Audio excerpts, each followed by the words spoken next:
But this year, big news that came out.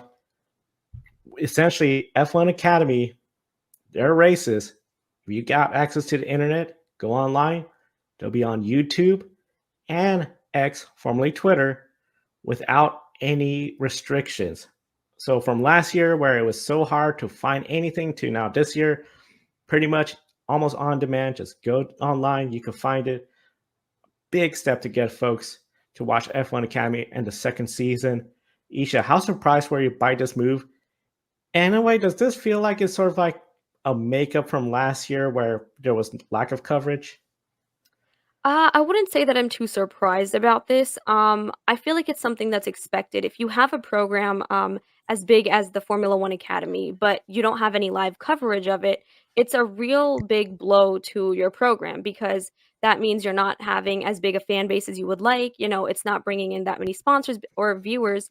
And so it causes not a lot of issues, but it doesn't help the program grow either. So having live coverage finally this season is definitely going to be a big boost for them in gaining more attention, gaining more fame, and getting a bigger fan base.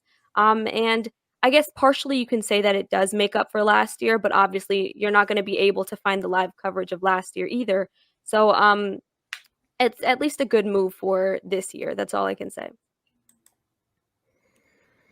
Yeah, I mean, I guess it really speaks to how frustrating it was last year that some people might be surprised by this, and it's certainly a great move, like Isha was saying. To be online on a platform like YouTube, the number 2 website in the world next to Google and owned by Google. It doesn't get much bigger than that in terms of accessibility all around the world. So anybody that wants to watch this series is going to have access to it this year, and I think that that is obviously the polar opposite from last year, where pretty much nobody had access to this series. And as Isha said, that's only going to go further in terms of building it up and building an audience and perhaps bringing in interested sponsorship dollars. And I mean, the benefits are endless, obviously, to having a platform like that. And again, it's 2024. We should have had this in 2023 last year. There was absolutely no excuse, but past the past, we can't change that. We can only change what the case is going to be going forward. And this is great to see.